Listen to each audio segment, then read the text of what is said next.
مرحبا ترحيبي غالي بالبعيد وبالموالي، ليلة من أحلى الليالي ودامت أفراح الجميع، دامت أفراح الجميع.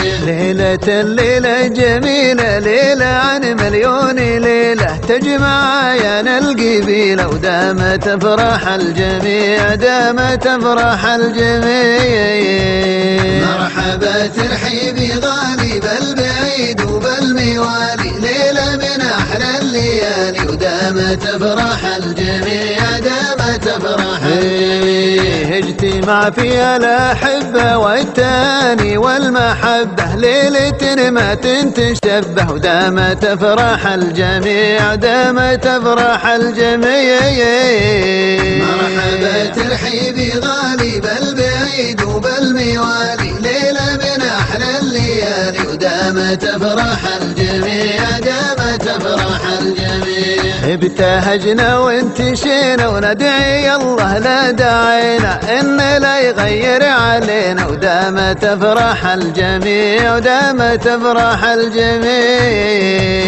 مرحبا ترحيبي غالي بالبعيد وبالموالي، ليلة من أحلى الليالي ودامت أفراح الجميع، دامت أفراح الجميع. كلنا في حفل زواج الشارقين محمد بن سليم بن حذيفة الرشيدي وأخيه مهران بن سليم بن حذيفة الجيزي الرشيدي في هذه الليلة المباركة، ليلة 30 من شهر ربيع الأول لعام 1435. يا مرحبا ترحيبة شانها شان، ترحيبة بأهل الوفا والجمايل، ترحيبة تبقى على مر الأزمان، مضمونها سلم الجدود الأوايل، مضمونها سلم الجدود الأوايل.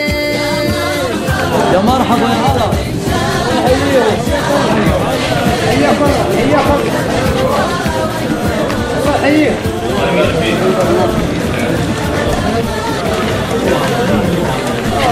السلام عليكم.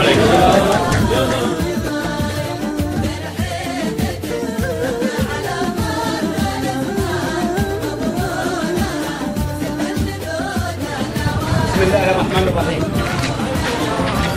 والصلاة والسلام على أشرف الأنبياء وخاتم المرسلين سيدنا محمد عليه أفضل الصلاة وأتم التسليم. قدموني زملائي وقدروني، كفوني بالمقام فأكفيهم بالكلام. فنحمد الله حمد الشاكرين على ما أنعم به علينا من نعمة الإسلام والإيمان والأمن في الأوطان والصحة في الأبدان وتوفر المال، فتسهل كل شيء صعب وصار البعيد قريب، وانتزع من القلوب الغل والفرق والعقد والجاهلية والعداوة، فصرنا بنعمته أحبة الإخوان. فلقد وصلت لنا دعوة من أخ عزيز كريم من بيت العز والكرم، فليس لنا عذر في الوصول، فقال: من أكرمكم بالدعوة فأكرموه بالإجابة. وقال سبحانه وتعالى: وجعلناكم شعوبا وقبائل لتعارفوا إن أكرمكم عند الله أتقاكم. فلقد أتينا مباركين معنا معونة بسيطة، رمز محبة وقدر وأخوة، طلبا للأجر والمثوبة، في شيك مالي يقدره 30,000 ريال، ورشاش ومسدس، فإن كانت كثيرة فيستاهلها أخونا مهران، وإن قلت كملها المحبة والمعزة والأخوة، فأنتم أهل للكرم والطيب، وهذا الشيء عطاء في حب الله. ونقول لهما كما قال رسول الله صلى الله عليه وسلم: بارك الله لك وبارك عليك وجمع بينكما في خير. ونسأل الله العلي القدير جل قدرته كما جمعنا في هذا المكان الطيب بهذه الوجوه الطيبة أن يجمعنا في دار كرامته ومستقر رحمته. عشانا من عشاكم، فشيء قد أحدثتموه فهو واجب للجميع، ولم نأتي بواجب مخصوص فيحرم علينا شيء يحدث لنا خاصة. فإن أصبنا فمن الله، وإن أخطأنا فمن أنفسنا والشيطان، فهذا ما قدموني به زملائي، ونعتذر من حق الرسول. يا محتاج تعون مد اليمين اللي عسى ربي يكون بعونها، وابشر بسعدك كفيلة وانت الرفيق اللي يمون على رجال لك مودتها وصدق ظنونها.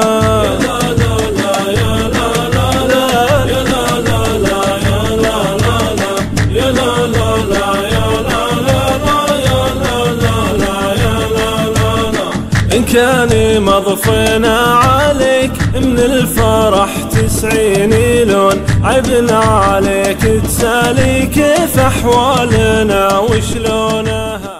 الفرح هلت مزونة مع تباشير السرور، وفاح ريحان السعادة مع عبير أزهارها. يا هلا يا هلا يا مرحبا مليون في كل الحضور، أسفرت يوم حضرت دارنا بانوارها. يا مرحبا والكل اليوم مسرور، واحلى الليالي زاد معكم حلاها. روض الفرح بقدوم الأحباب منقور، أروى المشاعر بسرور وساقها، والورد بضروب المعازيم منثور، وزهور ترسل للحبايب شداها. أضفى على الفرحة تباشير وزهور، شوفت حبايب الهم مع الشكر عرفان على الجهود عمر الإنسان زاد. الفرح هلت مزونة مع تباشير السرور، وفاح ريحان السعادة مع عبير أزهارها. يا هلا يا هلا يا مرحبا مليون في كل الحضور، أسفرت يوم حضرت دارنا بانوارها. يا مرحبا والكل اليوم مسرور، واحلى الليالي زاد معكم حلاها. روض الفرح بقدوم الأحباب منقور، أروى المشاعر بسرور وساقها، والورد بضروب المعازيم منثور، وزهور ترسل للحبايب شداها. أضفى على الفرحة تباشير وزهور، أضفى على الفرحة تباشير وزهور، شوفت حبايب. الحمد لله الذي خلق لنا من أنفسنا أزواجا لنسكن إليها، وجعل بيننا المودة والرحمة. وصلى الله وسلم على من خاطبه ربه بقوله: ولقد أرسلنا رسلا من قبلك وجعلنا لهم أزواجا وذرية. فصلوات الله وسلامه عليه وعلى آله وصحبه أجمعين. فإدراكا منه صلى الله عليه وسلم لحقيقة البناء البشري حث على الزواج، ورغب فيه بقوله: يا معشر الشباب من استطاع منكم الباءة فليتزوج، فإنه أغض للبصر وأحسن للفرج، ومن لم يستطع عليه بالصوم فإنه له وجاء. حفلنا الكريم، السلام عليكم ورحمة الله وبركاته. سلاما يهتز طربا وينتشي فرحا بهذا الجمع، وسلاما نردفه بترحيب وتهليل وتقدير وتبجيل بهذه الوجوه المشرقة التي أنارت المكان وأسعدت أهل المكان. فحياكم الله تحية أحلى من الضرب وأشهى إلى النفس من بلوغ الأرض. فأهلا وسهلا بكم جميعا، وحياكم الله في هذه الليلة الجميلة بتشريفكم والدافئة بحضوركم، والمبهجة ببسمة طلتكم البهية في حفل زواج الشابين محمد بن سليم بن حذيفة الرشيدي وأخيه مهران بن سليم بن حذيفة المهيمزي الرشيدي في هذه الليلة المباركة، ليلة 30 من شهر ربيع الأول لعام 1435 للهجرة. ونقول لهم كما قال خير البرية ومعلم البشرية: بارك الله لكما وبارك عليكما وجمع بينكما في خير. ضيوفنا الكرام، حفلنا الكريم ابتهاجا بهذا الجمع الكريم الذي تتجلى فيه أروع صور التلاحم والترابط، هذا الحضور الذي دعي فأجاب ولبى النداء وما خاب.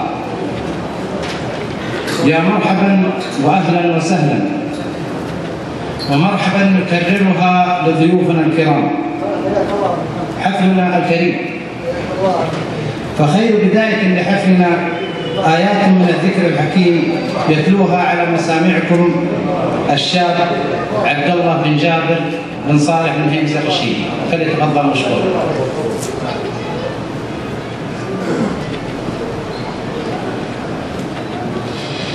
أعوذ بالله من الشيطان الرجيم. بسم الله الرحمن الرحيم. كافها يا عين صاد.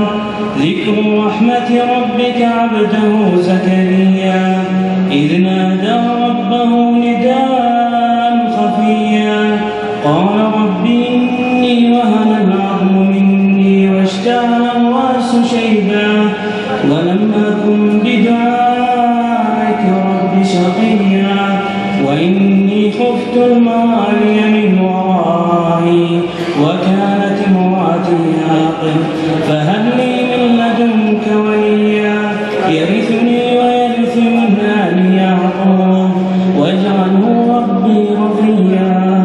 يا زكريا إنا نبشرك بغلام اسمه يحيى لم نجعل له من قبل سميا قال رب أنى يكون لي غلام وكانت امرأتي عاقر وقد بلغت من الكبر عتيا قال كذلك قال ربك هو علي هين وقد خلقتك من قبل ولم تك شيئا قال رب اجعل لي آية قال آيتك ألا تكلم الناس 3 ليال سويا فخرج على قومه من المحراب فأوحى إليهم أن سبحوا بكرة وعشيا.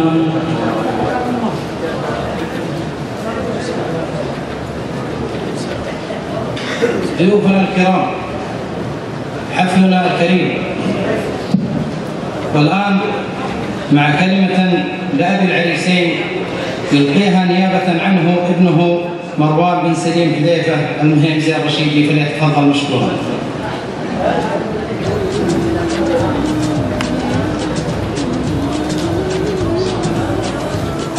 الحمد لله ما غضب طير وصدى وما اهتدى قلب وجهه وما عم سرور فينا وفرح.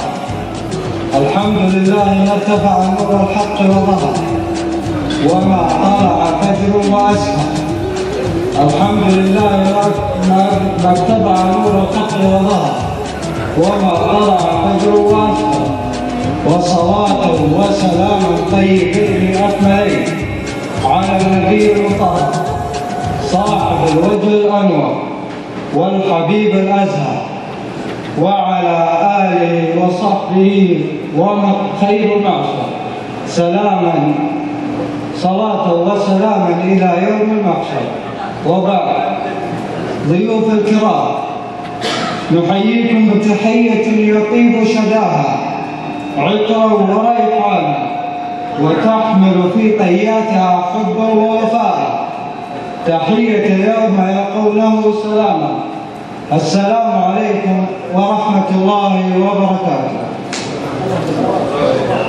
أرحب بضيوفنا الكرام فحياكم الله وبياكم، وأقول يا مرحبا ترحيب وهدي والوفاء بضيوفنا الغالين من كل جيرة، أهل الوفاء والجود، أهل الشهامات، أهل الشهابة ثاقبين البصيرة.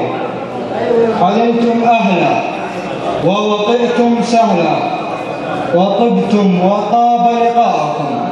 وأقول للعريسين كما قال خير من وطأت قدماه الثرى: اللهم بارك لهما وبارك عليهما واجمع بينهما في خير.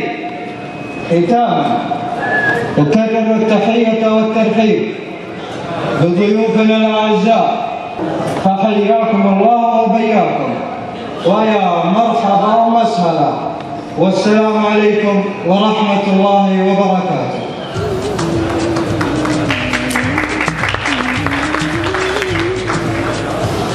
ضيوفنا الكرام، حفلنا كريم.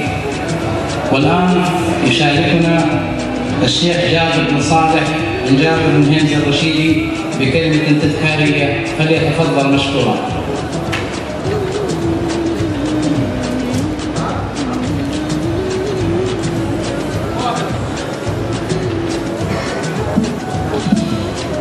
الحمد لله وكفى، والصلاة والسلام على النبي المصطفى وعلى آله وصحبه ومن سار على نهجه واقتفى أثره إلى يوم الدين. أما بعد، أيها الضيوف الكرام، أيها الحفل الكريم، يقول الله سبحانه وتعالى: يا أيها الناس اتقوا ربكم الذي خلقكم من نفس واحدة. يا أيها الناس اتقوا. ومعنى اتقوا: اجعلوا بينكم وبين عذاب الله وقاية. اتقوا ربكم الذي خلقكم من نفس واحدة، من آدم، وخلق منها زوجها، أي خلق من آدم حواء، وبث منهما رجالا كثيرا ونساء، واتقوا الله الذي تساءلون به والأرحام. وهذه الصلة، صلة الرحم، معلقة بعرش الرحمن، وقد أقسم الله سبحانه وتعالى بأن يصل من وصلها ويقطع من قطعها. ولنا وقفة مع هذه الصلة، ويربطنا بهذا الكلام قول النبي صلى الله عليه وسلم: من جاءكم من ترضون دينه، لحية وتكسير ثوب؟ لا. هنا الدين إما أن يكون عبادة فيما بينك وبين الله، وإما أن يكون تعامل بينك وبين الناس. لكن الشيء الذي هو أمن حياتك، أمن الأخلاق. فتجد ربما رجل قد زين لحيته وقصر في ثوبه ويذهب إلى المساجد ويؤدي ما فرض الله عليه، لكنه ليس له أخلاق. فنقف عند قوله صلى الله عليه وسلم: من ترضون دينه وخلقه فزوجوه. الله أكبر. إذا كان الرجل عنده دين وليس عنده خلق، كيف يتعامل مع هذه الزوجة؟ من ترضون دينه وخلقه فزوجوه. فينبغي للإنسان أن ينظر إلى أن من الأخلاق هي الآداب، آداب الرجل مع الزوجة، وآداب الزوجة مع الرجل، وهلم جرا. وأحببت في هذا المقام أن أنوه إلى هذا الأمر بهذه الكلمة لعلنا نتذكر، ولا أريد أن أتوسع في الأمر لضيق الوقت.